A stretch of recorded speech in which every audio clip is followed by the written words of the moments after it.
Hello, this is Father Mike Walker, and you are listening to Father Mike's Bible Study Podcast. It is a Bible study from a mainstream Catholic perspective. The whole Bible, from Genesis to Revelation, will be covered. And the purpose is to give the listener a working knowledge of the Bible and a basis for further study and prayer. We hope you enjoy this, and may God bless you as you study and read the inspired Word of God. Okay, before we begin, are there any questions that you have up to this point? No? Yeah.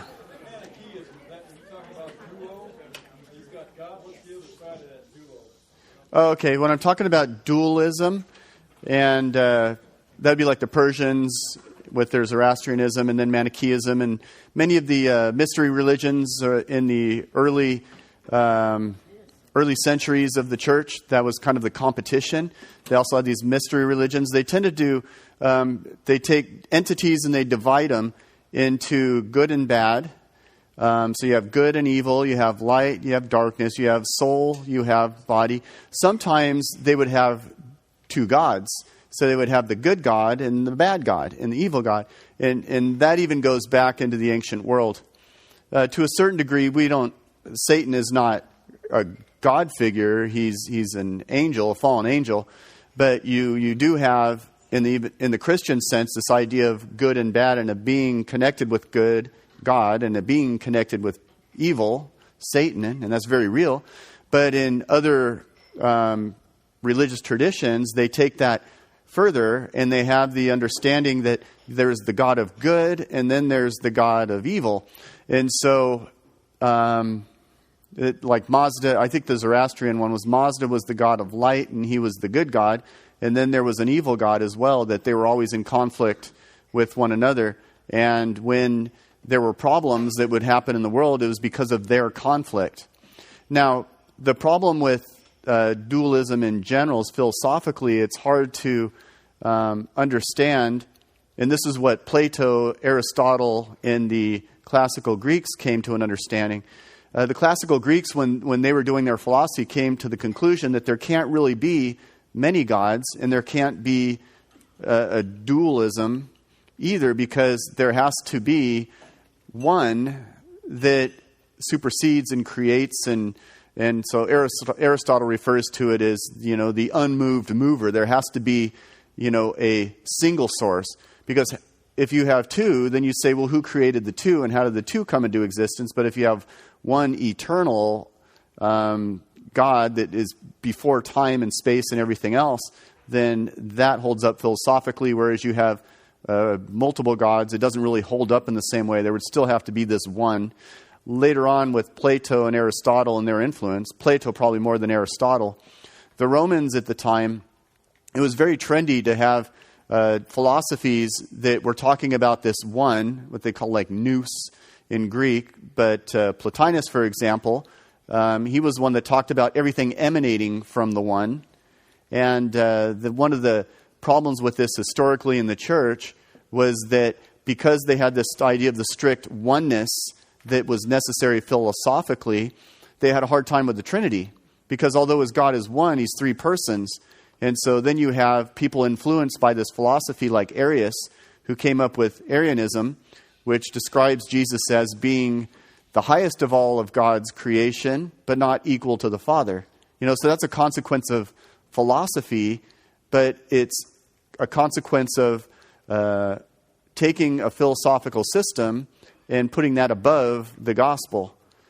Now, at the same time, there's philosophical, you can make the Trinity by using proper philosophy reasonable and rational in a transcendent sense. So it doesn't go against logic and rational thinking like, polytheism and dualism does. But it supersedes some of the categories that were around at the time of Plotinus. And so Arius, basically, he got sucked up into the philosophy and then promoted this, and eventually was condemned by the Council of Nicaea. But anyway, I'm going off on another tangent here, but you get the idea, right? And so I think there's always this, because people in their gut instinct, they know that there's good and there's bad, and so they try to describe well, why is there good and bad? And an easy answer for that would be, well, there must be a good God and a bad God. But the problem with that is it doesn't hold up when you look at it from different angles. That being said, Zoroastrianism, even though it's not a huge religion or anything, there are still a few people who practice that religion even today. That's what they're escaping. Yeah. All right, so any other questions? You guys had one yesterday, but I was trying to remember what it was. Well, you mean mine or Kath? Well, both of you. Catherine had one about Ezra and like the Jews marrying and... Well, no, I just, when it came to like Ruth or even... Oh, that's what it was. Ruth and then Ezra.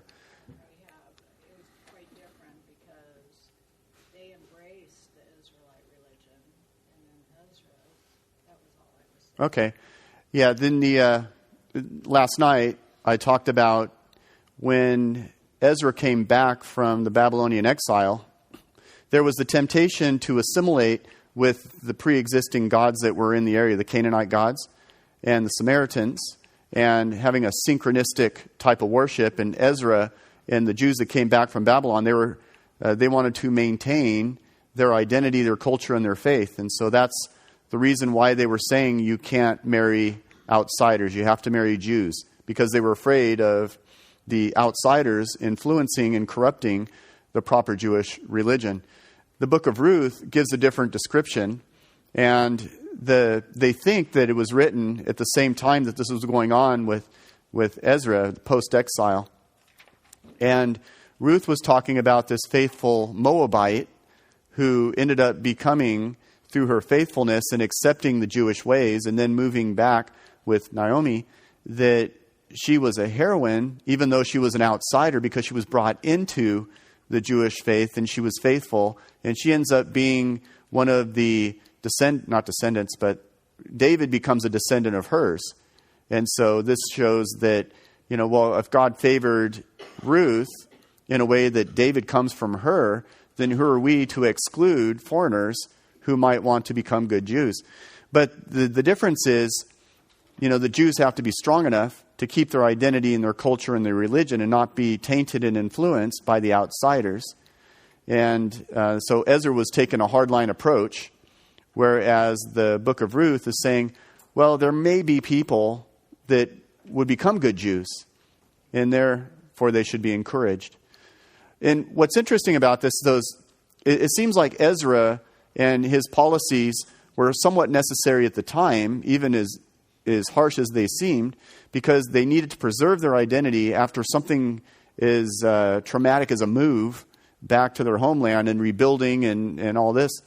But over time, there was a real change that happened in the Jewish religion where it became less a nationalistic type of religion, and there was this projection of the idea that, well, since God is the God of everyone and not just the God of Israel and us, then we need to be, as Jews, light to the nations, and we need to help everyone else to understand that there is only one God, and He is Yahweh. And at the same time, all the other nations one day will become Jews, in a sense. And this is something that they take on as a bit of as part of their identity, that's their role as believers, is to project the truth of the true God to others around them. And then from that point, the Jews start becoming more and more into proselytizing the other nations around them. And at the time of the Jewish Empire, the Jews were very successful at that, actually. And they had so much so that the Romans gave the Jews permission not to have to offer sacrifice to Caesar, which was not the case with other religions at the time. So anyway, but it is true that there's always a bit of a conflict here. How do we preserve and keep our identity, yet at the same time we're open to others becoming good Jews? And then eventually it's like, well, how do we get this message out there? And then later on, at the time of Jesus and the church, it's like, how do we get the gospel out there? And how do we get the fullness of the understanding of what God is doing and with the sense of monotheism to all the cultures around us? But at the earlier days, people didn't necessarily try to convert people into being Jews. And what happened later, though, is that the Jews more and more saw it as their charism to get that message out there. And so they were actively pursuing converts to Judaism. And even Jesus mentions that as well, in somewhat of a negative sense, but it does talk about that the Jews going to the ends of the world to try to convert people to Judaism. And so anyway, overall that is a positive thing, of course. All right, any other? Yeah. In 2 Samuel, I think 7th chapters, Nathan tells David that his lineage and his kingdom will go on indefinitely or forever or something. Right. And in Nehemiah, it appears to be the end of his line. Mm-hmm. Is that fulfilled through Jesus, or is there something I'm missing? Okay, so Nathan the prophet tells David that his descendants, there would be a throne indefinitely, basically, is what he was saying. And so part of the problem was that the Jews, because they remembered this prophecy, they thought they were invincible. And they thought there would never be a time when Jerusalem would be conquered or the temple would be destroyed, because they've got the divine promise that the reign of David would be, last forever. And the problem with the Babylonian exile is during that time, you have some of the other prophets that were saying, no, that's not the case. Like Jeremiah, for example. I know you think we're all going to be here forever and the Babylonians aren't going to conquer us, but you behaved stupidly by rebelling against him, and now we're going to be taken captive and deported. And so they were telling people this, but there were still people who believed that, wait, that can't happen because of the promise, that God promised that this could never happen. Now, we all know that the Babylonian exile did happen, and then later, when it came time to put the king back in place after the Persians, the Edict of Cyrus, they came back. Then at that time, they put a descendant of David back as kind of like the mayor at the time, and the Persians didn't like it, so they got rid of him, and that was the end of Davidic rule in Jerusalem or Israel at that time. And so the way that Christians understand this, I can't speak for the Jews. I don't know how they would describe it. I'm sure they have a description or a reason. But the way we describe it is there was still this line of David that continued. And it continued almost like as this remnant type of line.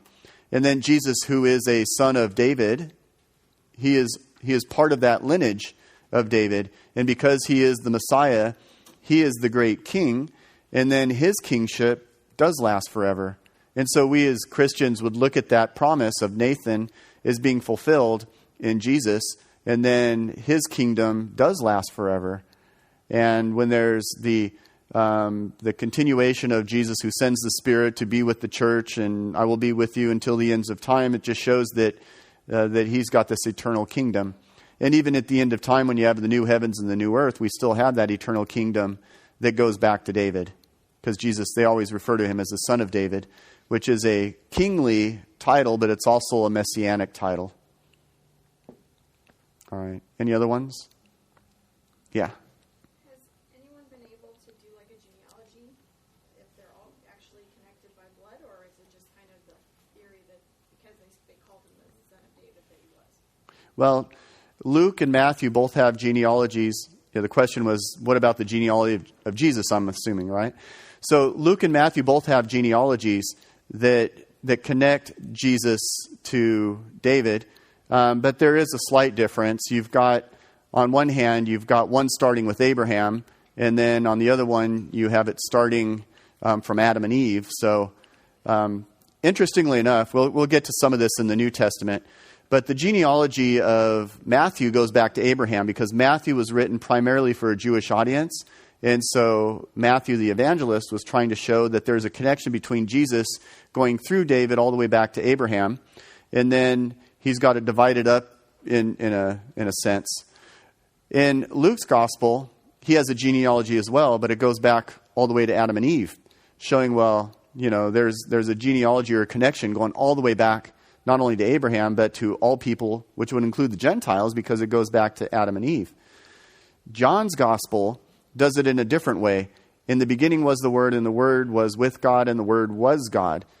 So that's a very short genealogy in a sense, but that's what John does. He takes it back not only to Adam and Eve, but he takes Jesus back to in the beginning. So it predates history and time and creation even.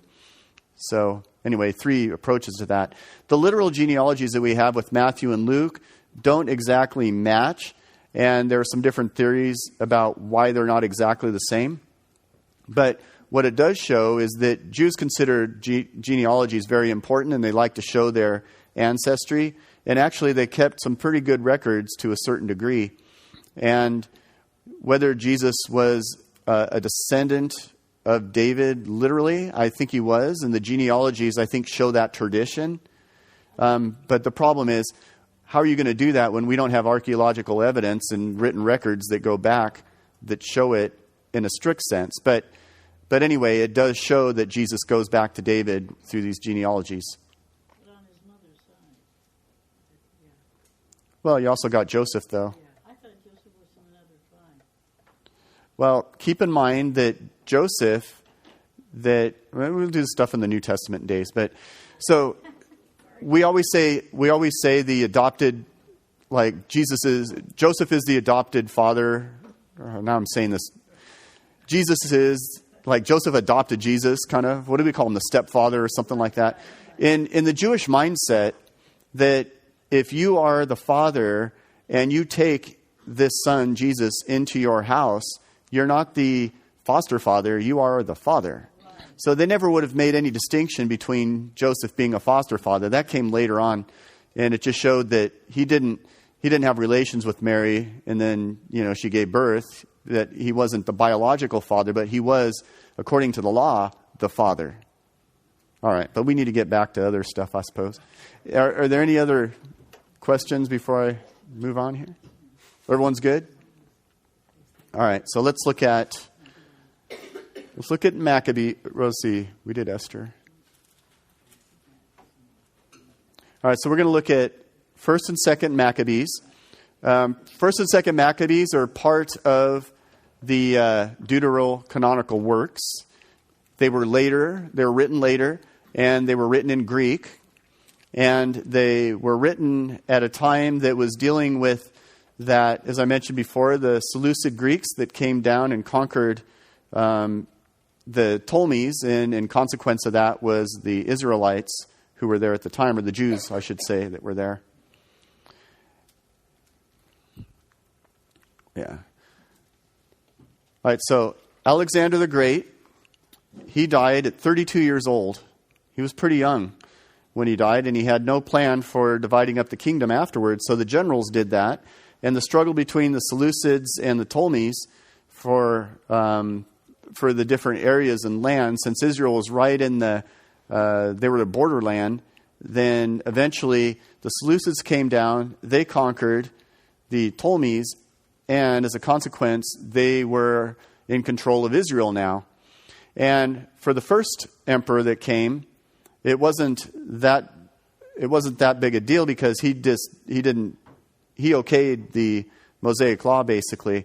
But then when there was this Antiochus Epiphanes, then he starts forcing Hellenism on the people, and this was around the time of 175 to 164 BC. So you can say we've kind of moved some timeline, haven't we? So we're here at the time when the Greek-speaking empires are coming down and influencing the Jews and trying to force Hellenism, which is the Greek culture, which is a very dominant culture, on the Jews themselves. And it's one thing, I think, it should be noted, that when you're talking like Babylonians and Persians and Medes and Syrians, those are Middle Eastern cultures. And so there's some sort of harmony between them and Israel. But now the Greeks were Western, and they were different in many different ways than the Semitic tribes and cultures that were around them, and even Egyptian for that matter. There was more in common with the Eastern emperors than there were with the Western ones. So Antiochus starts forcing Hellenism, and then another Antiochus. You notice a lot of their names are similar, like when you're looking at many of the emperors. But Antiochus V granted religious freedom to a certain degree. So that was between 164 and 161. So for about 10 years, they were forcing Hellenism, and then the next emperor granted some religious freedom. But then what we're talking about here is the Maccabean revolt. And so the Maccabean revolt happened between 167 is when it started, and it continued on until they had Hasmonean kings. And that was at 140 to 37 BC. So you get almost a 100-year period here, or a little more than 100 years, where they had these kings. But these particular kings, they were not from the line of David. They were just kings. And so therefore, many of the Jews didn't consider them to be real kings, even though they were ruling, in a sense, like kings. Another thing that happened during this time is it was the beginning of two branches of Judaism. One is the Pharisees, which we're all familiar with, and the other is the Sadducees. So the Sadducees were the priestly Jews that became in charge of the temple, and the Pharisees were the ones that they thought that these Hasmonean kings were not real kings, so they started to be, originally the word Pharisee means one who stands apart from the people, that they're separate from, meaning they're the only holy ones, and the other ones are somewhat degraded in that. But the Pharisees started actually in that Hasmonean period, and that was the beginning of the idea of the Jews being the teaching, because the Pharisees were the teachers, whereas the Sadducees were the sacrificial temple priests. Okay, but that was the beginning of that. So this happened with the Greek influence, because not only did the Greeks come down and conquer a lot of that area, but they also had a Greek diaspora where they scattered Greek civilizations in a lot of areas in which they conquered. And so you may have heard of the Decapolis. In the New Testament, Jesus goes in certain times to the Decapolis, like with the pigs that go flying into the water, and the demoniac, Gerasene demoniac that gets healed, and the spirits go into the pigs, and the pigs fly in and then drown. Well, those were in what they call the Decapolis. There were 10 Greek cities that were on the east side of the Sea of Galilee. So there was a Greek settlement in there. But the Greeks also brought in temples. They brought in gymnasiums. All right, we think of gyms like, basketball and all this kind of thing. But gymnasiums back then were places where young men would go, and they would have exercises and things like that. But everything was done naked, and they also were doing many of the different Greek exercises and sports and things like that were part of the Greek experience, but definitely not a part of the Jewish experience. But there was some appeal to this as well. It's kind of like today with the young kids that grow up and is like, I want to do everything that's cool and hip. Well, back then they were doing the same sort of thing. And so there was this allure by the young people to say, hey, I want to be part of this, kind of young, new way that the Greeks are showing. And so this appeal was, but the elders of Israel and those who were following the law saw those Greek ways as a threat. So the stadiums and the youth centers and the theaters and the temples, even Greek education, there was this scientific and philosophical knowledge that came around with it. And so now for the first time, Jews have some cultural competition, so to speak, and they need to respond in some way. So one response was, well, yes, Greeks have their philosophy, but, we have real wisdom, because we have God, and His wisdom supersedes and is much greater than any earthly wisdom that these Greek philosophers might bring about. But the upper class tended to have this elitism among themselves. And so the upper class was always being drawn to be, I want to be more sophisticated and more cultural. And so they were much more likely to be influenced by the Greek presence than the priests, the scribes, and in the Jewish law, followers of the everyday person. And so to a certain extent, you can see why there was some conflict going on at this time, because here you have this Greek culture that was strong, it was powerful, It was something that was easily absorbed by the elite and the young, and the Greek culture was very sophisticated in its own right, and it was very alluring, and it was very attractive to a lot of people. At the same time, though, the Hellenism that was happening when Antiochus came down and started trying to force Hellenization on the people, saying, you will worship like us, and you will act like us, you will speak Greek. And when he was doing this, it was too much, and so the Jews began to rebel. And as they did that, they needed to find some leaders, and they needed to find some supporters. So the Jewish people that were faithful to the law and temple, there was one called Mattathias, and he initiates a crusade. It was kind of like, well, we've had enough, we're starting it. And so this started the Maccabean revolt. And then there was Judas Maccabeus. He lived from 166 to 160 BC.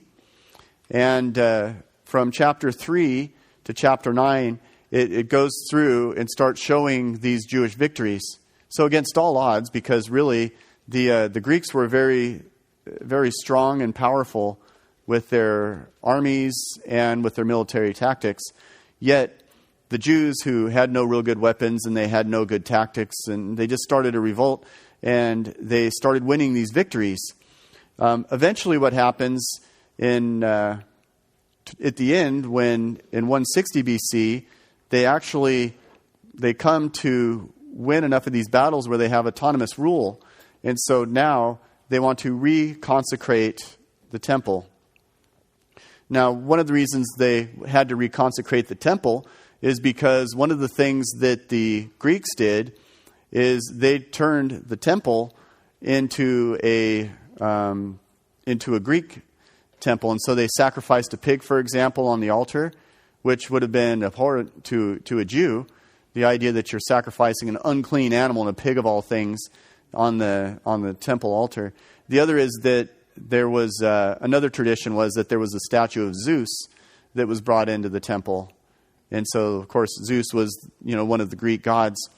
And so they needed to not only get rid of those things, but they needed to reconsecrate the temple so they could do proper worship in the Jewish tradition. And so that happened at about 160 BC. At the same time, they knew that they wouldn't be able to survive on their own, and so they were looking for natural alliances. And so one of the alliances they made was with Rome.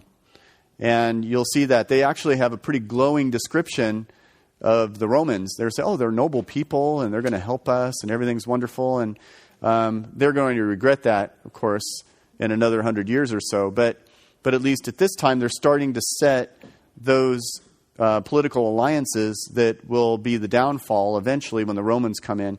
It probably would have happened anyway, but this way some of the Romans, as they came in, and the Jews that were responding to that were saying, well, we brought it on ourselves because we let them in.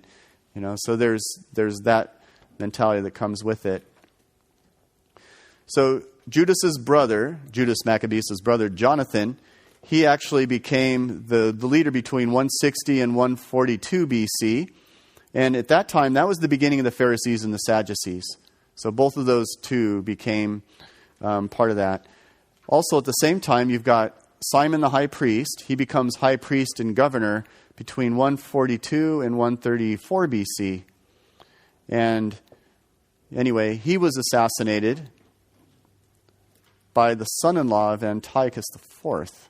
Or Antiochus the Seventh. There are all these Antiochuses, And then later on, you've got this character, John Hyrcanus, who he overran the Samaritans. And so now not only was the area around Jerusalem overcome, but even the areas north of that. And so they expanded their geographical, their kingdom, I should say. I don't know, it sounds weird saying kingdom, but their influence, their sphere of influence. And so now they're controlling the area not only in Judah, but a lot of area up around in the north.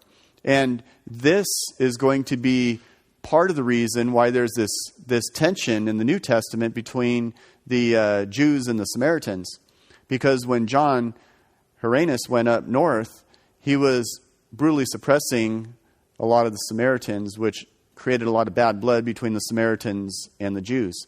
So this all happened 135 years before the time of Jesus. But the history followed itself down to the time of the New Testament era. So sometimes you wonder, why do the Samaritans and the Jews hate each other so much?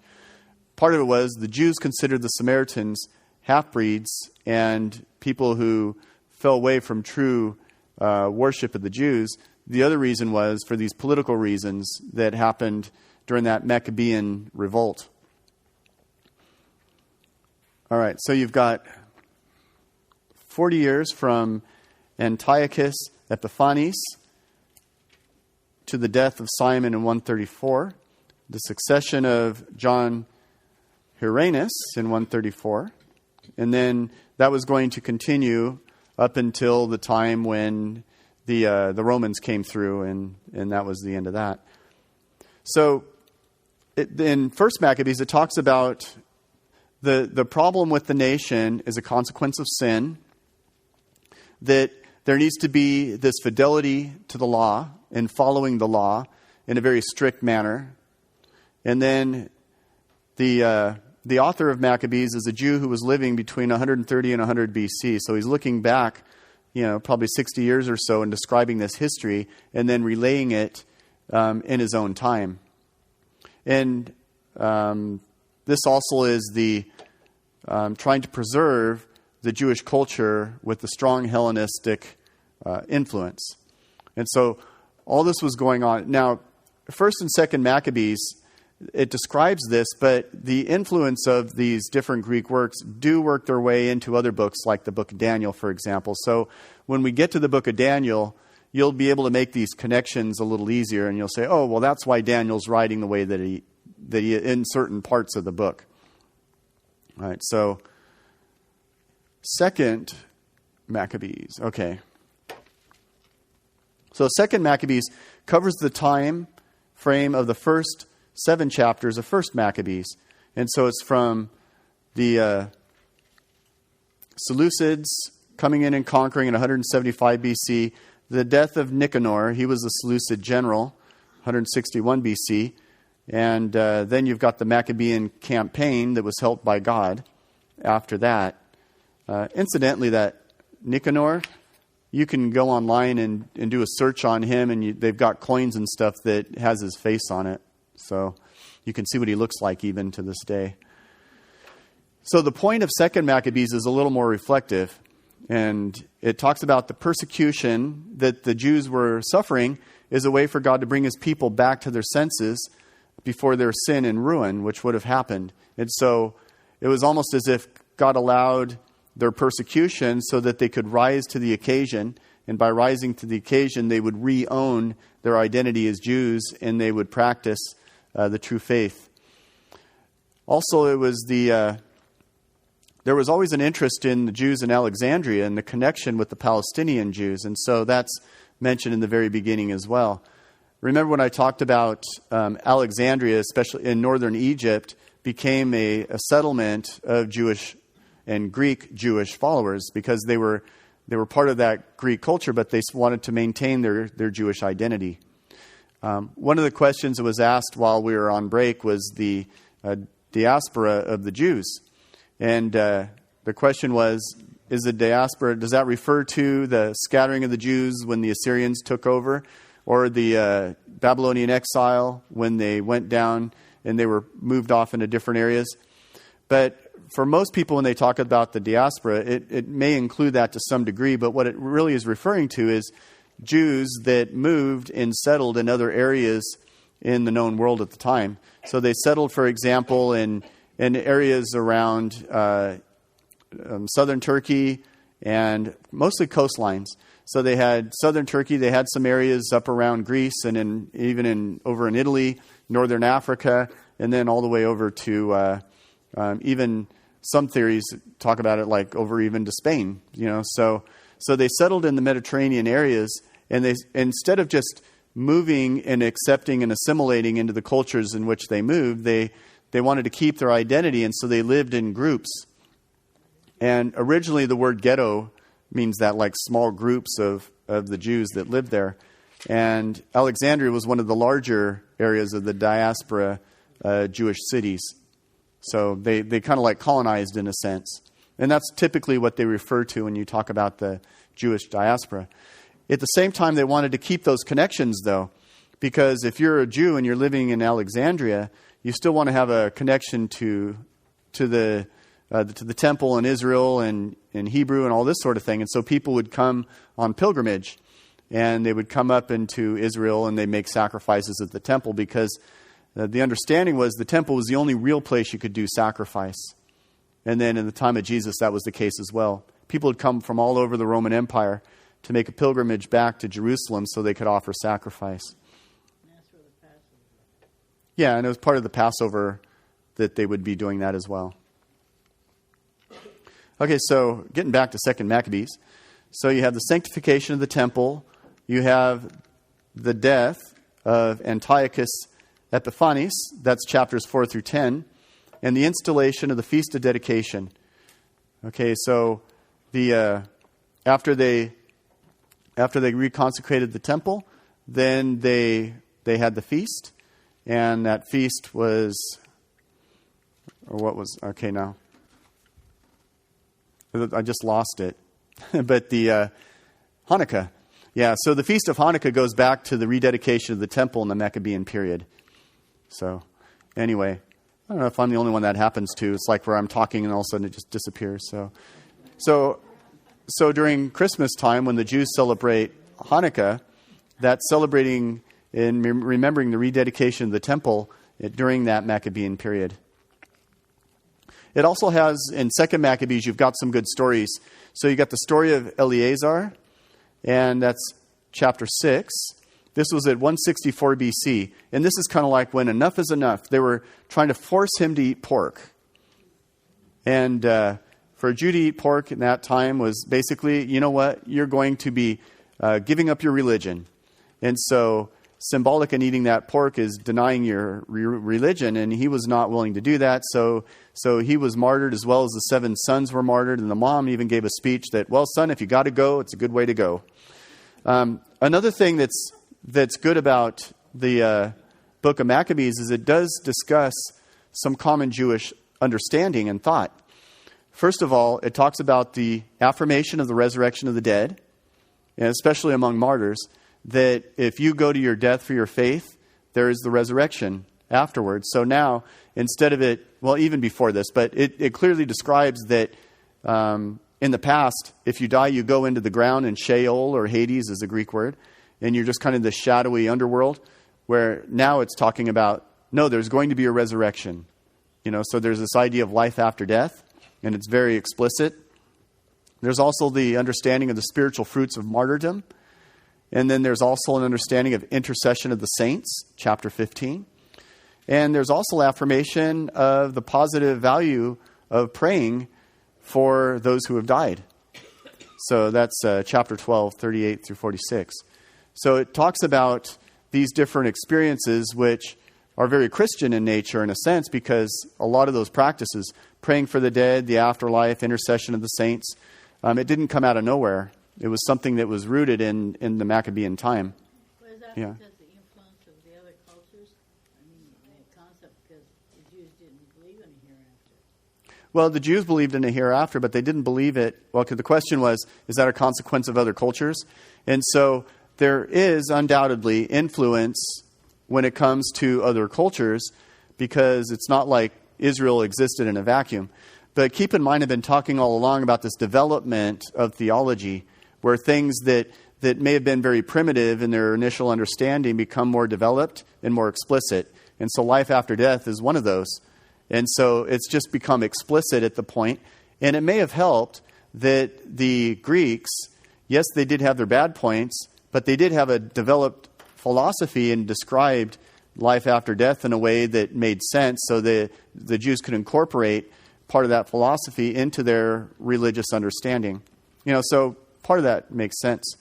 So there are influences, but I think we're looking at something that it just theology develops and the understanding develops.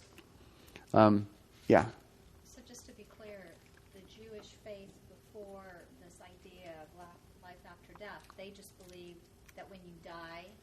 go to the Sheol, and there's no resurrection?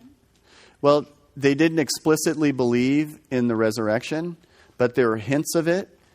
It's almost as if they never really formulated precisely what they believe. But what we do hear is that the underworld, that Sheol place, is where the patriarchs and the prophets and the holy people, they're just kind of down in this shadowy existence.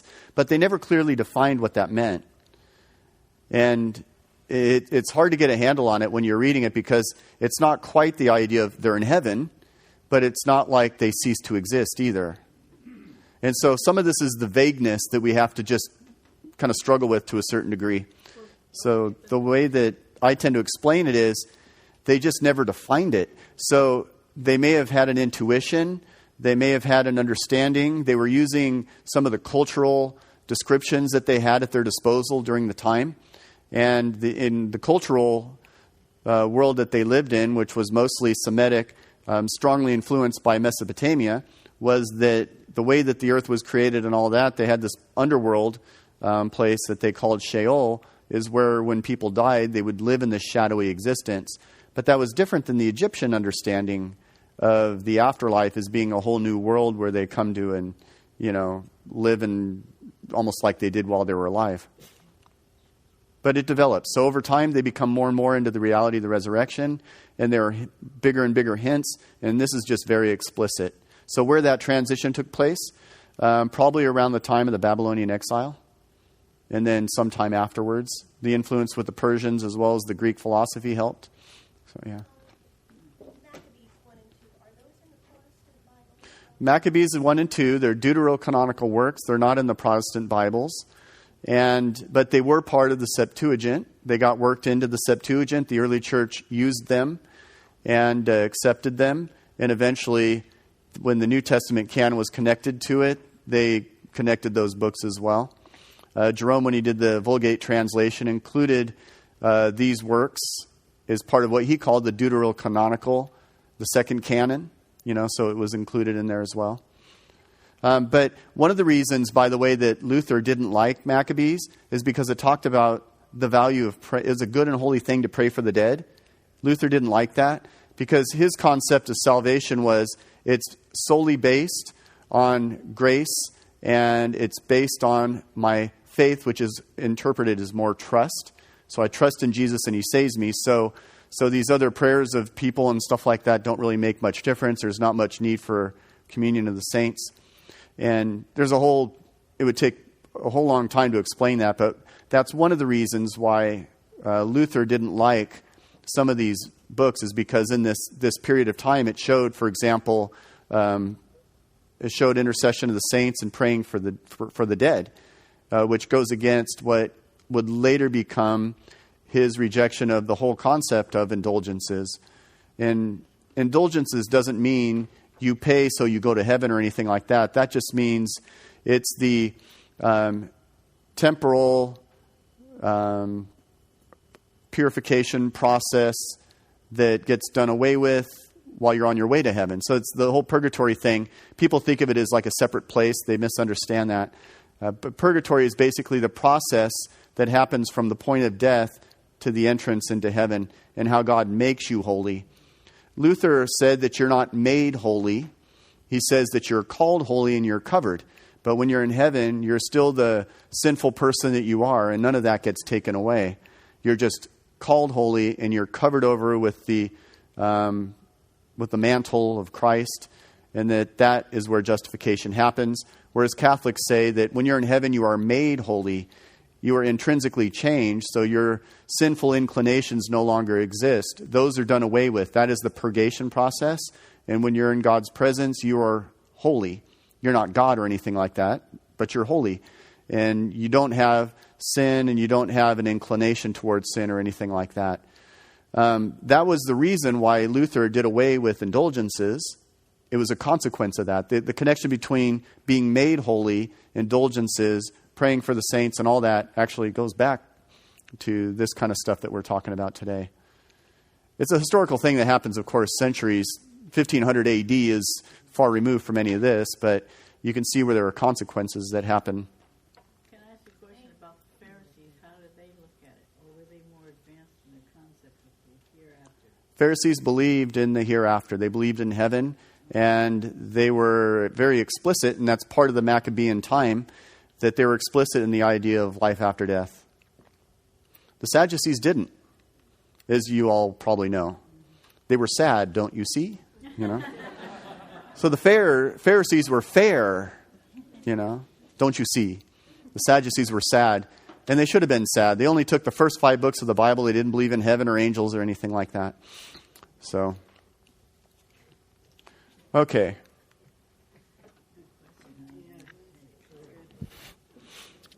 So, now on the heels of this, we're going to talk a little bit about wisdom literature. And part of wisdom literature can be centered in this whole thing with the Greeks coming with this very strong and dominant culture. And the Greeks were very strong into this idea of wisdom. And it was a temptation for people to think that true wisdom comes from Greek philosophy and Greek culture and their wisdom. And so they would accept it wholesale, and they would let go of the Jewish wisdom. But it doesn't only exist in the Greek period, but this is what really brought it to a head. Wisdom was something that goes back to the very beginning. And from the very first moments of written records that have reflections, there's a certain understanding of the value of wisdom and someone who strives toward that wisdom. So, for example, there's wisdom literature in Egypt, there's wisdom literature in Mesopotamia, Sumer, the Assyrians did it, the Canaanites did it. It was something that is as old as written history. But although there was always this Jewish wisdom that existed as well, when the Greek wisdom became something that looked like it may supplant it, then all of a sudden the Jews wanted to make sure that they didn't lose their real wisdom, which is centered in God, and so they promoted wisdom books. In addition to that, after the Restoration and the fall of Jerusalem in the Babylonian exile, there was a certain thread that came out that wisdom is a natural outgrowth, in a sense, of the prophetic vocation. So in the past, where they were concerned more in prophecy and kingship, after that started to fade away, now there was a new thread that surfaced, and it was a focusing on living a wise life through these works of wisdom. And so then that became part of the experience as well. So think about wisdom literature becoming more popular, even though they would look back and say that it was centered a lot of times in Solomon. But when it was written in a way that was an answer to the decline of the kingship and the prophecy, and it was a rise of a way of thinking of integrating Jewish life in a way that was not just the external practices, but an internal wisdom that comes from God himself. So we have examples of this, of course, in many of the Old Testament works. Proverbs, Job, Ecclesiastes, Sirach, and the Book of Wisdom. All of those are wisdom books in the strict sense. There are also other books that contain elements of wisdom, some which would be considered one of the wisdom literature and some wouldn't. But you've got Song of Songs, and then you have several of the Psalms. Actually, should have put that on there. Okay, so you've got Song of Songs, you've got some of the Psalms, and I listed a bunch of those. 119, 37, 49, 73, 111, 119. 73, Psalm 73 is an interesting psalm because it directly shows this idea of the influence of other cultures' wisdom, and how people were, and young people were looking to that as being real wisdom. And the author of the psalm is saying that we need to hold fast to the Jewish true wisdom. Even though those highfalutin people You know, they think they've got it all, but really, us simple Jews who are just following the law, we have real wisdom. And so it's got a good description of that. We can also see wisdom contained in Isaiah, Amos, Tobit, Baruch, Daniel, and the stories at the end, like Susanna and Bel and the Dragon, were also part of that wisdom tradition. And wisdom comes in many different forms. It comes in Proverbs. You know, has anyone ever read I'm sure you have, like the book of Proverbs? You start reading it. You ever notice how easy it is to get lost in that? It's like you start losing it. It's like you say one and then you say another, and it seems like and you want them to be more directly related, but they're not always so related. So what they used to do in the ancient world is they used to just read a few Proverbs and remember them during the day. And then the next day they'd read a few more and then do that, and then they'd become second nature. But it was a way of keeping that wisdom close at heart. Okay, there were riddles that sometime happened. And it would ask like hypothetical questions, rhetorical questions. And nothing's coming to mind right now. But, I had one and I lost it. Well, some of the prophets kind of did this as well. They would have these little riddles.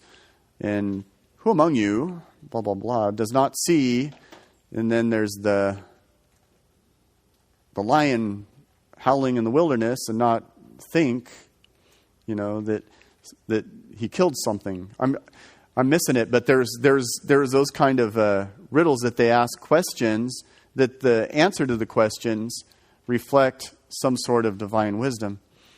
There are also fables, like stories. There are parables. So the parables, I mentioned the one with Nathan, for example, which is very good, clear parable, but of course Jesus was all about parables. And there were other parables that existed in the Old Testament times. The book of Jonah, for example, is written very much in a style of a parable. So is the book of Job. That you read the story, and the point of the story is not the history of the story so much as is the moral of the story. And that's the point of the parable. Sometimes there are dialogues, people talking back and forth. You get that with the book of Job, for example. People talking back and forth and setting up a little bit of a stage there. Sometimes you have comparisons being made. You can have allegories and images.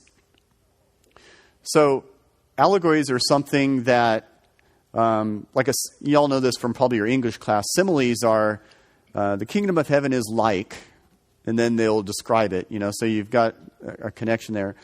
An allegory is, I am the vine, you are the branches. That's an allegory. So it's a direct, like a metaphor or an allegory. And some of these allegories they talk about as well in the prophetic sense when they're talking about God in his vineyard. These are these allegories that he uses. And then some of these images that are projected as well. So anyway, there are many ways that wisdom literature is written, and it's a combination of all those, but it goes back to the idea of God's divine wisdom, which is given. Incidentally, when you look at descriptions of wisdom in the Old Testament, especially during the Greek era, it takes on a feminine attribute. And you read the book of Wisdom as one example, and there's this idea of the wisdom being with God from the beginning. And then that would get they would use that image as well to refer to Jesus, because Jesus was with God from the beginning, like in John's Gospel when he describes that. So that idea of wisdom, but it also gets attached to the Holy Spirit. Sometimes you'll hear wisdom talked about in the sense of the Holy Spirit. Jesus refers to the Holy Spirit in the masculine. He will show you all truth. But there are Old Testament connections that reflect the Spirit, which have a feminine attribute. So sometimes wisdom itself is used more so in the feminine sense in the Old Testament. And so they talk about lady wisdom and holy wisdom, and they use feminine imagery for that. And part of that has to do with this harmonized nature that the Jews like to work with. And wisdom itself is something that is kind of like in relationship with God. And anyway, it's kind of nebulous, but You'll see those sort of things when you're reading through there, and you'll see wisdom almost personified. And because it's personified, Christians took that as something that reflects the Trinity even before the Trinity was revealed in Jesus himself. All right, so wisdom literature is less interested in God's actions of salvation, all right, how God saved his people over time. It's less interested in the nation of Israel. It's less interested in political and even religious affairs. So it's not necessarily going to be talking about these different sacrifices and temple worship and kings, and it's not talking much about the history of Israel and the patriarchs and all that sort of thing. It's not so interested in that. Someone's phone's ringing. Okay, you gotta hit any button. There you go.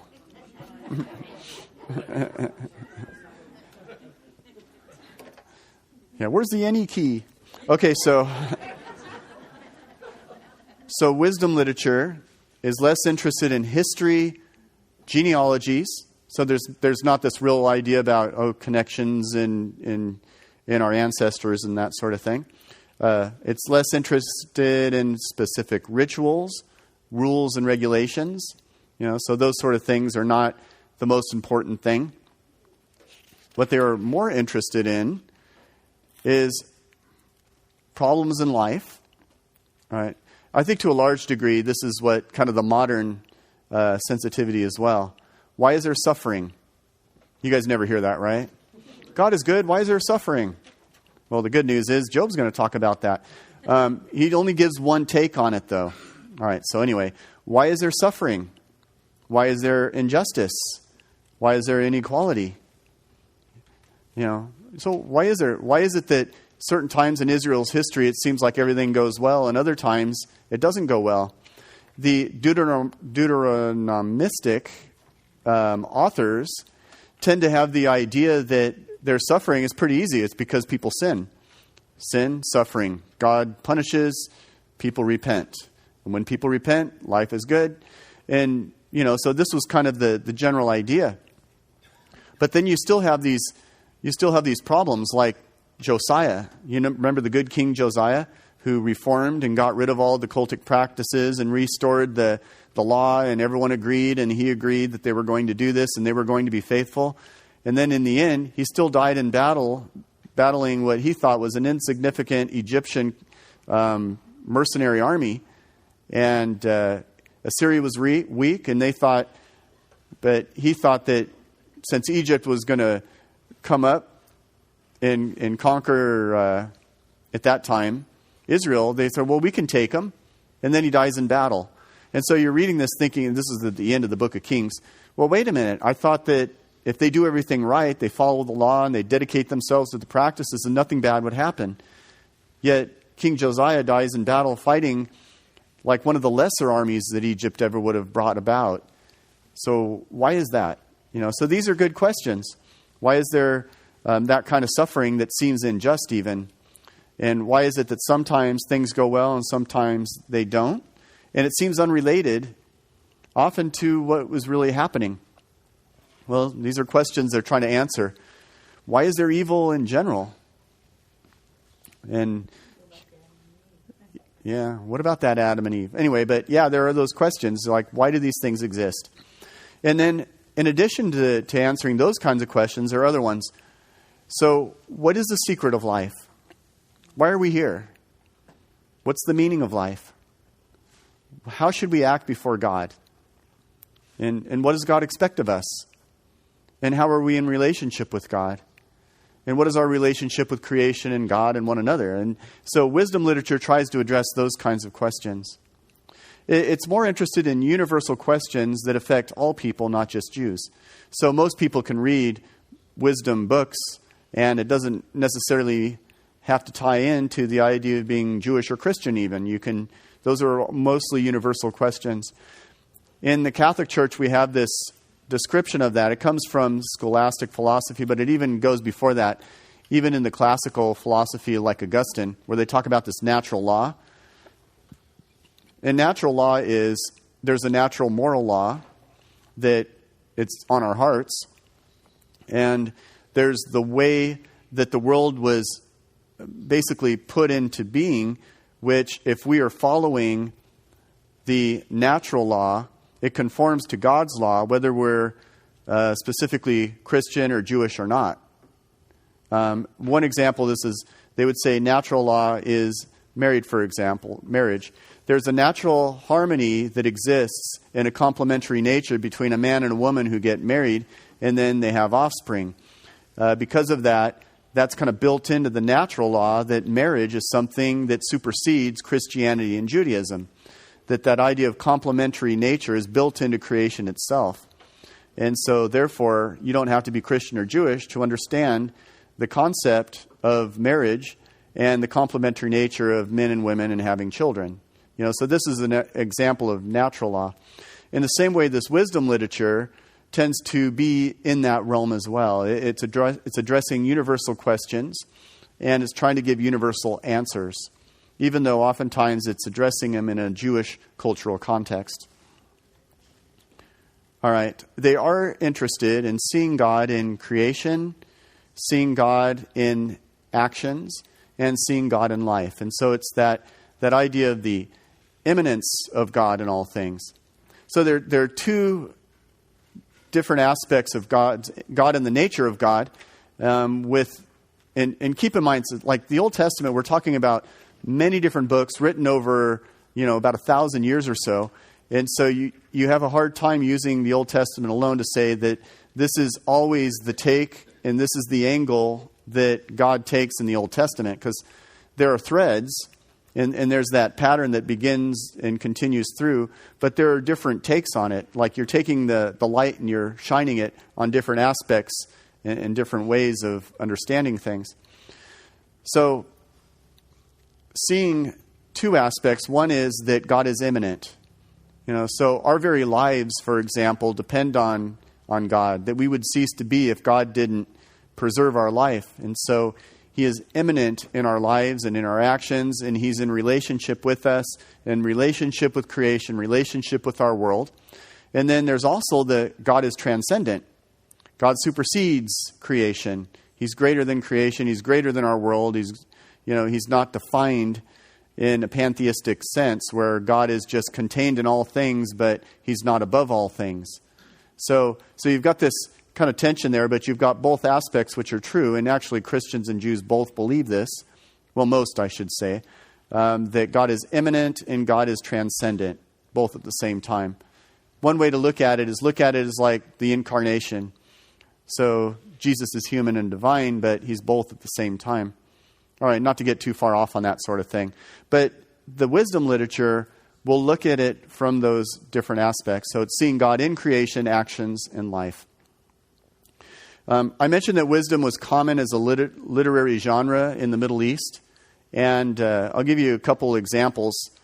In Assyrian literature, there was this poem that was written. It was talking about praising the Lord of wisdom.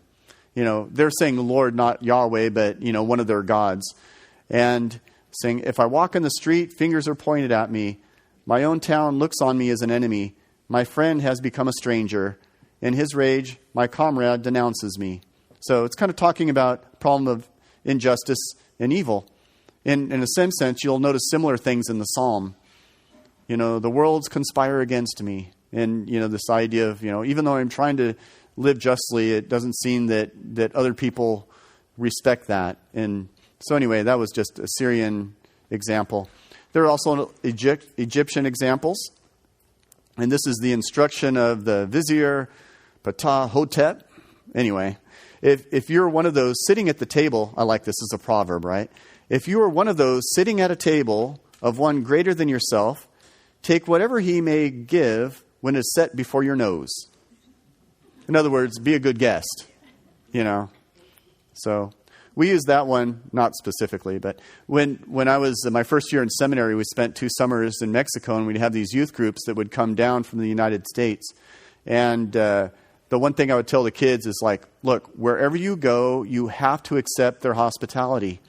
And you may be thinking I'm being nice by, no, it's okay, I don't want anything, I don't need anything. But if you're just gracious and thankful and show how much you enjoy it and you like it, then they appreciate that. And if you have something that's set before you, eat it, even if you don't want to. And it's like, I understand if you just absolutely can't eat it, then eat some of it, but basically it's a way of showing, like that you're receiving their hospitality and you're grateful and thankful for it. And, actually it was amazing because we had, it was like, I don't think there were any kids that just threw their nose up and said, I'm not eating it. Even some of the ones that were vegetarian became meatitarians for a brief moment. But the idea in the teaching there is to try to show, gratitude for hospitality. Speaking of hospitality, I probably should mention that in our world, we show hospitality in different ways. I use this example with the difference between the Mexicans and the Americans is our hospitality is, okay, there's the fridge, make yourself at home. Anything you see, it's yours. And the Mexican hospitality is, I'm going to cook you breakfast, and I'm going to, and we're like, don't obsess over it. It's like, I can cook my own breakfast, I'm okay. No, that would be terrible if you had to cook your own breakfast. So there are differences in culture. In Israel, they had a concept that hospitality was not just something that you did because it was a nice thing to do. It was your holy, sacred obligation to show hospitality. And so if you had strangers who were coming and visiting, then you had a religious obligation to show hospitality and treat guests in a way that was holy, that went above whether that's being nice or being gracious. It was part of your religious obligation. And so that hospitality gets worked into that. But anyway, so that you'll see this written into the Proverbs a lot of times as well. I gave you the Egyptian one, but it's similar to Proverbs chapter 23, the first Proverbs. So there's that idea of, being a gracious receiver of gifts. Okay, so where are we at there? Nah, that's Job. Okay. We'll go a little bit longer here. So wisdom literature comes from a couple different sources. First of all, it comes from the family and the practices and the tellings and the sayings of the family. And then it also comes from a more formal education. So there's kind of a combination of those two. You all know wisdom comes from families. It's like when grandpa talks, right? There's a little wisdom, or grandma says this and there's some wisdom. And then these stories get passed on and these sayings get passed on, and then they become remembered, and then eventually they got written down. And so you probably all have your different family wisdoms. Some you can talk about and some you can't. So, but that was one. Also, there was the formal education, because there were also the scribes that they methodically thought about these things and pondered and included it in their prayer and eventually wrote it down and then taught it to their students. The educational pattern of Jews, it always started in the family, but there was also this need to be educated in the law. And the people who were the experts in the law would often become the ones that would draw students around them, and then these students would get taught as well. And so it primarily started in the home. As I mentioned, the wife would raise the children and educate them to a certain age. And then when they were kind of at that point of maturity, 12, 13 years old, they would have the husband take over, and then he would begin instructing the child in the ways of the faith and in the law. And there were some who would also get instructed by these different rabbis. And Jesus was following that similar pattern, actually, because he was the rabbi and his students were the disciples. So it kind of followed a similar pattern. But you'd have the family and you'd have the formal education. In 1 Kings chapter 5, you have this description that the king and other leaders should possess wisdom. It's not enough just to be a king. You need to be a wise king. You need to follow the ways of God. You need to be a generous king. You need to look after the concerns of the poor and the needy and the orphans and the widows. And you also need to be astute in your decision making. To give you one good example of this, remember when Solomon was on the throne and people were coming to him for decisions, and he was considered a wise king. And so one day you had two women who were saying that this baby was theirs. Basically, one woman stole the baby, and the other one said she wanted her baby back. So they both came, baby back. So they went, so you go back to the, yeah. So they go to Solomon, and so you need to make a decision. And one woman saying it's my baby, the other woman saying it's my baby, and he has nothing to go on except these two women arguing, saying that they're the moms of this one baby. And so what he says is, okay, cut the baby in half, and you both get a half of the baby. Now at that, the real mom said, no, don't cut it in half. Just give it to her. Fine. I would much rather that the baby live than be cut in half. And the other woman was going along with it like, okay. Well, at that, Solomon knew that the woman who was willing to give the child over to the other person was the real mother. And so then, he said, okay, no, you're the one. You get the baby. But that's an example of wisdom that was expected to exist in the kings. They were expected to be ones who would be able to give wise judgments. And Solomon, of course, was the example of that. So much so that much of the wisdom books attribute their authorship to Solomon itself. So the example, the Book of Wisdom, is often referred to as the wisdom of Solomon. Even though it was written centuries after Solomon, it has a connection with Solomon, who is considered the epitome of the wise king. Okay, but all kings are supposed to have that as well. There are other people written in the earlier days that are considered people of wisdom. So David's chief advisor, Ahithophel, for example. David's chief advisor that went to Absalom. Then you also have wise people who are givers of advice. They almost had an official status, like Jeremiah. He was the giver of advice, chapter 18, verse 18. They were usually well off. They were educated. They had leisure time for study. And so, like a lot of things, if societies flourish in the culture and arts and in the literature, there has to be a certain ability where they're not nose to the grindstone 12 hours a day. There has to be some leisure and some means. So a lot of the people who were writers of the wisdom books, they had education and they had leisure time to study. There are also wise women mentioned, and in Proverbs, you've got as well. They needed to have a little bit of leisure. They had some good speech. They had skill in writing. They had manners, career planning, and they were part of the upper class as well. So much of the wisdom literature comes from the folk wisdom of the family, but a lot of it comes also from these educated classes and the people who had enough leisure and time to be able to prayerfully meditate and to write many of these things down. All right. Let's look at Job. I think we can handle Job. Oh, wait. Do you guys need a break? Are you good? Can you make it till lunch? Or okay. All right. We'll go to lunch.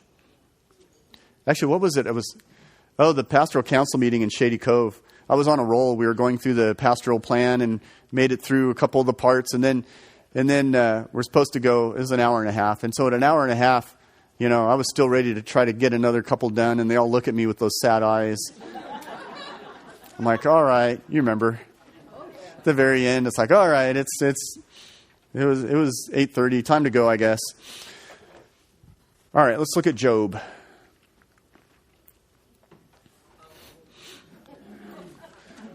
So when I was a kid, I read the book of Job, but I thought it was the book of Job.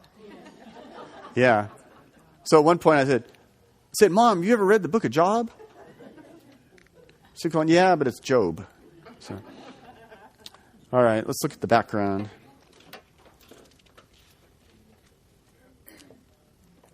So Job was most likely, now remember, a lot of what I'm talking about here just guesses in the scholarly world. And my bias, just so you know, is that I take a lot of dates with a grain of salt. I think some of them you can very easily say, yes, this was definitely written at this time. Other ones, there could be 1,000 years difference because you can't tell by the style of Hebrew or what it's written about. And sometimes there are prophecies. And a lot of the dating happens like this. Well, there was this prophecy and it came true at this time, so it must have been written at the time that it came true. But not necessarily. just because something comes true doesn't mean that it was written at the time it came true. It could have been written beforehand, and then that tradition, continued on, and then later it became true. Sometimes things are dated just because there's nothing that really identifies it within a certain time. And then oftentimes you've got things that are dated because, you've got a certain character or a person or a tradition that goes back hundreds of years that works its way into something that gets finally written at a different time. But the traditions and what it contained was written or told and orally passed on for hundreds of years. So many of these times we think of them like novels. I wrote the novel, copyright 1986. But keep in mind that the Bible is a little more fluid than that. That traditions often don't get written down until certain times. Sometimes you have some things that were written down that get passed down until they were written and combined with other things at a different time. Sometimes older works get interpreted in a way that address modern situations, so you can have elements of both or layering that happens in that way. But anyway, with that in mind, the book of Job was something that was written more than likely in post-exile Palestinian Israel, writing in Hebrew with an Aramaic style.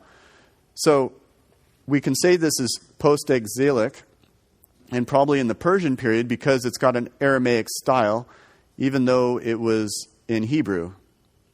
And then most likely in the 400s. It was written in a style that was wisdom literature. And he was actually a known figure in wisdom, Job, in a folksy kind of way. And he was famed for his justice as Noah. In Ezekiel chapter 14, there's a brief reference to that. But it seems pretty unrelated to the book of Job. So the book of Job is a dialogue between Job and three friends. So it's written in almost like a play. Job would be a great book to use as a play because you can almost see, the characters going back and forth, and it was written in a way that was very theatrical in that. So you got Job and these three friends who were kind of friends you don't really want. They're more like enemies than friends, but anyway, that was the style. So the big overall question is, what's the connection between human suffering and human behavior? Now, in certain works, there was kind of a bias that it's pretty straightforward. If you're suffering, you sinned. So your behavior caused the suffering. In the books of Deuteronomy going all the way through until 1st and 2nd Kings, all of those books, with the exception of Ruth, take the approach that if you're suffering, you sinned. Black and white. And granted, the world's not black and white, and even the writers of the Deuteronomistic history know that as well. But still, there is this tend of black and white conception that when Israel's doing something right, everything's going to be wonderful. Israel sins, tragedy, and everything wrong is going to happen. But over time, of course, people realize that, that's pretty black and white. It might make sense theologically for certain reasons when they're talking about we need to follow the law. We need to be good Israelites. We need to follow proper sacrifice. If we do, things will go well. In general, that's true. And in general, it's also true that if we sin, things don't go well. But there are exceptions to the general norm. You use the general norm so that you can project what people need to do so they act upright and moral and follow the proper religion. But when that becomes an absolute, then you've got some problems. And so Job is addressing that sort of problem. So what is the connection? All right, so we're going to look at that now. So beginning chapters 1 and 2, you've got this folktale between a conversation between God and Satan about Job, who is faithful. All right. Now, I mentioned that as a folktale kind of thing because, like when you're reading a parable, you don't want to take the parable too literally. And one example of this is like you've got the widow that goes before the judge and she wants to demand justice, and the judge doesn't want to give her justice, but she perseveres so much that the judge is actually afraid of her at some point. And so the judge says, fine, give her what she wants. And the point is, persevere in your prayer, as Jesus is saying, and then God will answer your prayer. But the point is not God is an unjust judge that you need to nag to death until he feels scared of you, until he gives you what you want. So you take the overall moral and apply it. And so when you're looking at books like Job, you want to do that with a lot of the characters and a lot of the descriptions. So in the beginning, chapters 1 and 2, you've got this folktale between God and Satan, almost like they're whimsically arguing about whether Job is going to be their little experiment to see if he's going to remain faithful, whether or not it's because God gives him stuff. So you see Satan saying, well, the only reason he's good is because you're blessing him all the time. If you'd withdraw that, then I bet he'd come over to my side. And God says, no, I think he could handle it. Well, anyway, the point here is not that God and Satan are, involved in games of chess using people. But it's setting up the drama, and that's the point. Again, keep focused on the drama and the point of the drama and not the details of the story. So, anyway, Job was faithful, and he was following God's ways. He was upright, and both Satan and God both knew it. Well, what ended up happening is God said, okay, Satan, I'll let you do certain things. You can withdraw certain things, but there are certain things I'm going to hold to myself. And so then, little by little, these things were taken away from Job. And as they did, you've got this dialogue now, instead of being between God and Satan, you've got a dialogue going on between Job and Eliphaz, and then Bildad, and then Zophar. And the question is, why is Job suffering? It's divine justice, or is something else happening? And at one point, Job seems to be demanding that God appear and defend himself. And the idea is like, if God is just, he needs to explain why I'm suffering like I am. He needs to give me the reason in front of me and these other three who are nagging me to death. And it's funny because you think about it, well, that's so presumptuous. But people do this all the time, even in today's world, right? It's like, I used to believe in God, but then this bad thing happened and I don't anymore. Well, they're kind of doing the same thing, right? They're judging God and saying God had an obligation to explain himself. Because God didn't explain himself, then I therefore have license to do this. And I'm oversimplifying, I realize, and I'm not minimizing people's suffering and pain and why they would question. But I'm saying that what was going on here is something that happens even in today's world, right? It's universal. That we all wonder, why am I going through this? Why am I suffering? God should explain himself. Yet oftentimes, he doesn't explain himself. Sometimes he does. We like it when he does. And we like it when we're wrong and he's right, and it's good. But typically, we like it better when we're right and he just agrees with us. Okay, so you've got three characters. Eliphaz, he's the older, and he's a bit severe due to long human experience. So Eliphaz comes in, and he's basically saying, well, Job, you sinned, so, you're suffering. Pretty straightforward here. And that was his take on it. This is the traditional retribution, divine retribution for sin. Job sinned, therefore he's suffering. But Job protests. He says, well, no, I got to tell you, it's like I didn't do any of this, It's not like I did anything. I don't, And so Job is arguing back against it. Well, then all of a sudden you've got Zophar. Well, Zophar is the younger, overly zealous and excited youth.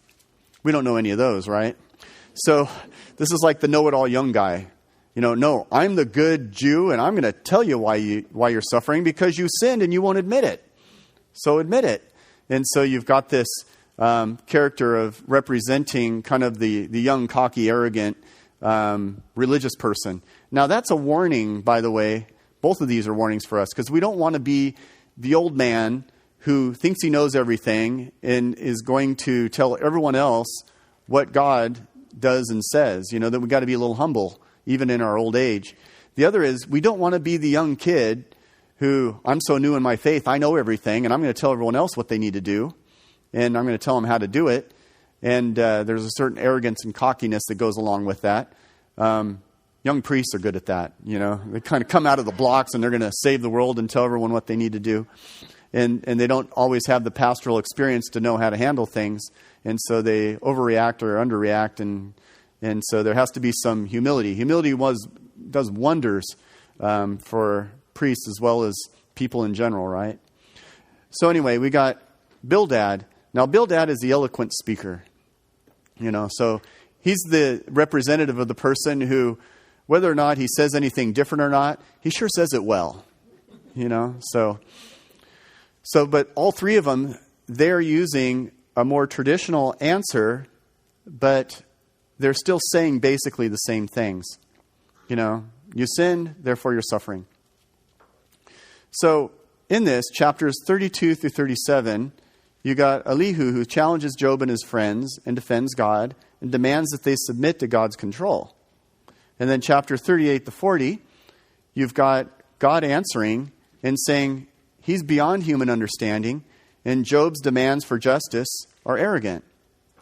And so Job 2 times submits to that. So chapter 40 and chapter 42. So in other words, people are challenging, and then Job and his friends, and then Job challenges God, and then God says, where were you when I created the world? And he goes down the line, and basically God's answer is, it's for me to know and for you to find out, right? I mean, it's like he's saying that I'm God, you're not. You need to be humble too. And you can't demand answers from me, because I'll do what I do and I have my reasons, but I'm God, you're not. So there has to be a certain humility and understanding that whether you know the reason or not doesn't really matter. What really matters is that you remain faithful. So this is kind of the overall gist of the first part of God's answer. And so the theology behind that is we need to be humble when it comes to our asking these kinds of questions. When we ask religious questions, it's great to ask religious questions, but we have to be humble when we do it so that we don't impose our biases on God. You all know how that happens, right? Well, God is just, and then this baby suffers, so God, you must be, and so people project their bias onto God. And the healthier way as a religious person is to approach with a sense of humility. I may not know why God is doing what he's doing. Maybe I will, maybe I won't. I'm not God. I just have to, at a certain point, trust him that even if he doesn't make up for it in this life, then in the next he will. And I still lay myself at his feet because there's no better answer for any kind of divine restoration or retribution or anything else. So think about it logically in this way. So let's say I have this huge tragedy that happens. The woman I'm in love with for all my life dies a tragic death, and I'm questioning, why would God allow this to happen? No, that's a natural question. People are going to have those kinds of questions.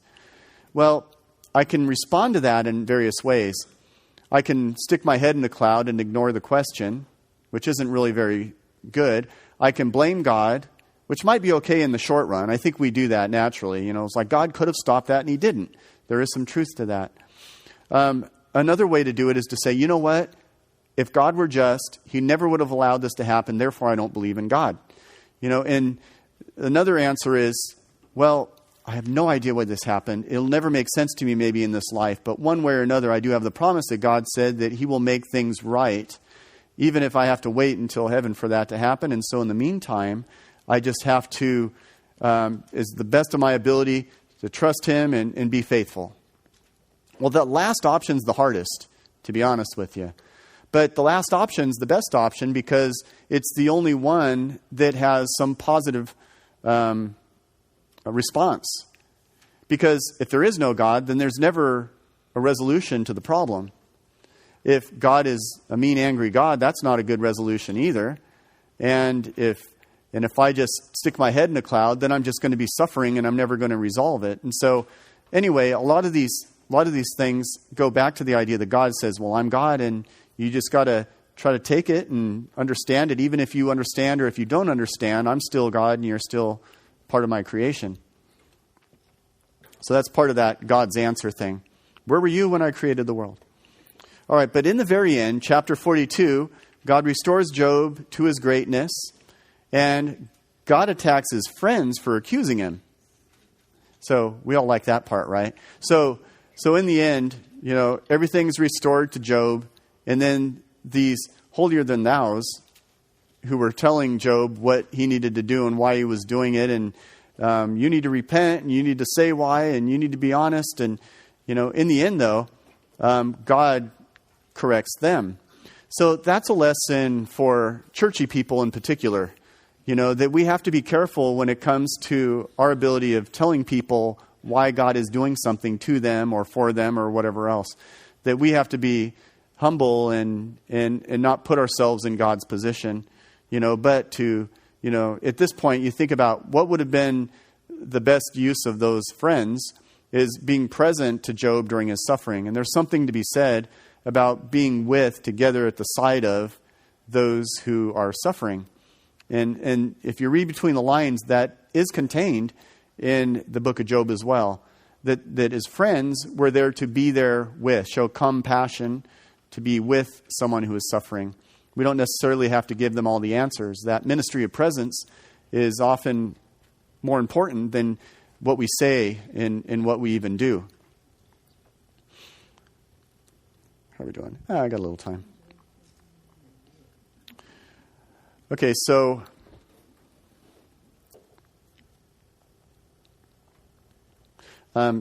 it does ask the difficult questions, and it's a good lesson for the smug prophets and the wise teachers with the pat answers, that we have to show some humility in that. But the book of Job is actually much more profound than just, grin and bear it, because it really does give us one answer, and there are other answers as well, to that question of suffering. Let's see. So here's some of the questions that it brings out. If God looks after the just and punishes the wicked, why does the opposite seem to happen in our own real experience? Why is it that oftentimes the good people are the ones who suffer, and sometimes the bad people, everything seems to go well for them? That is an injustice, it seems. And even though we don't always know who is truly good in the heart and who is truly bad in the heart, we can see by actions and behaviors that sometimes bad behavior gets rewarded, and sometimes good behavior ends up with persecution.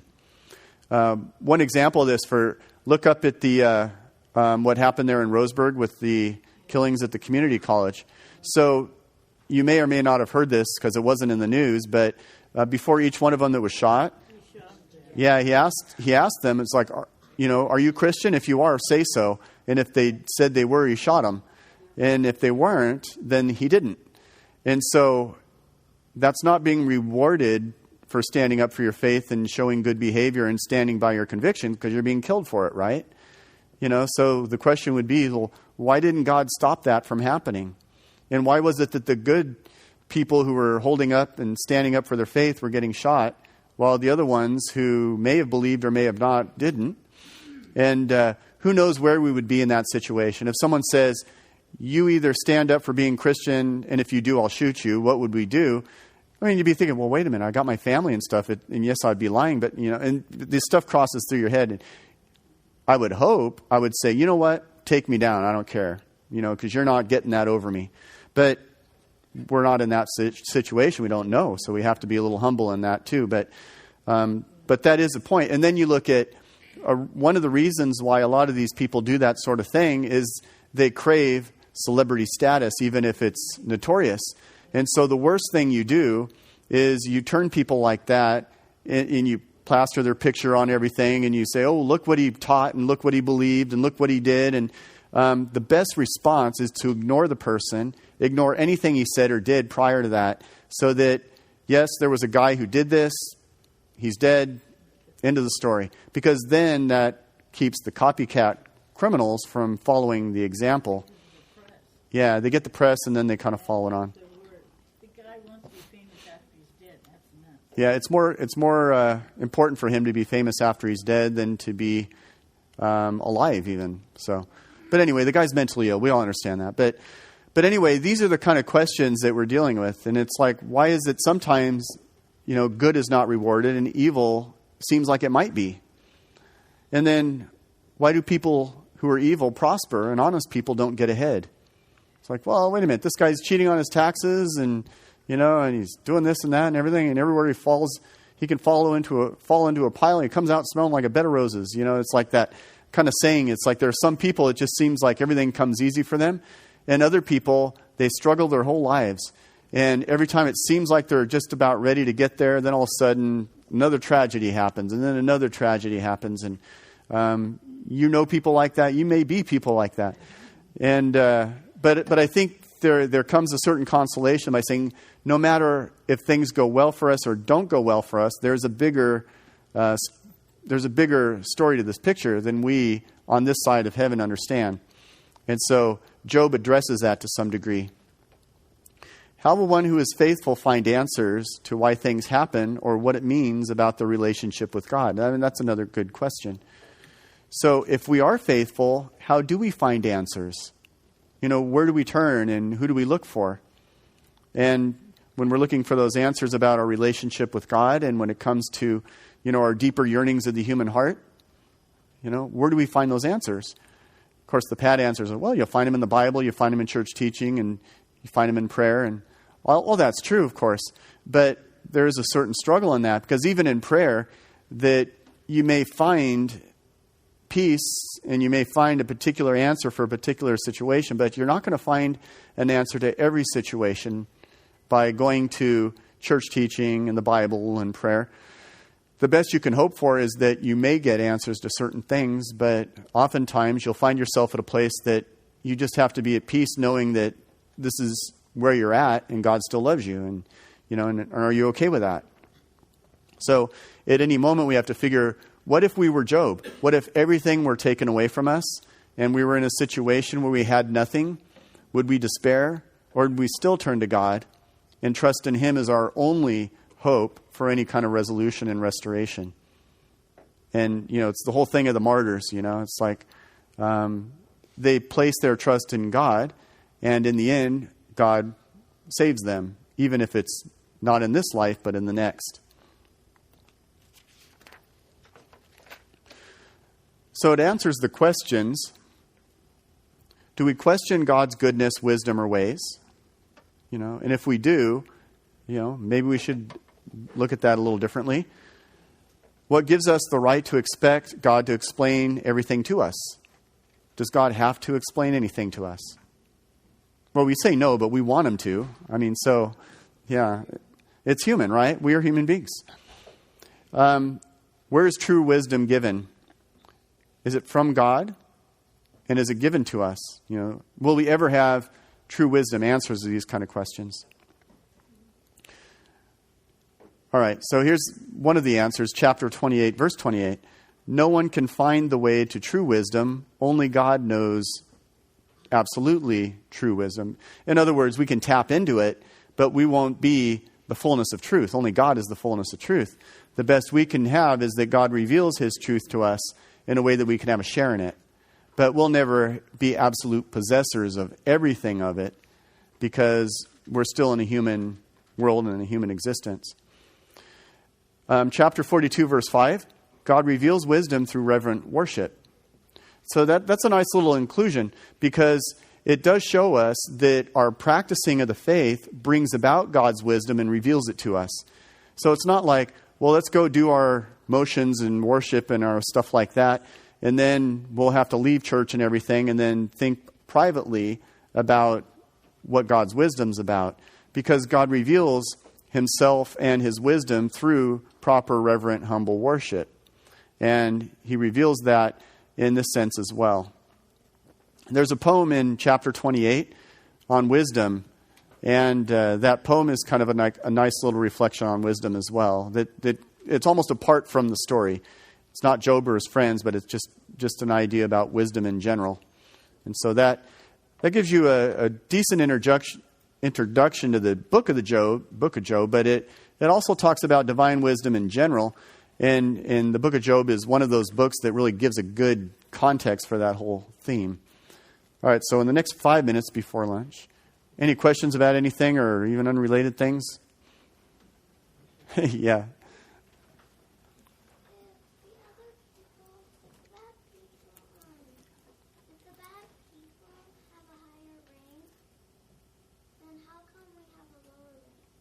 If the bad people have a higher rank, how can we have a lower rank?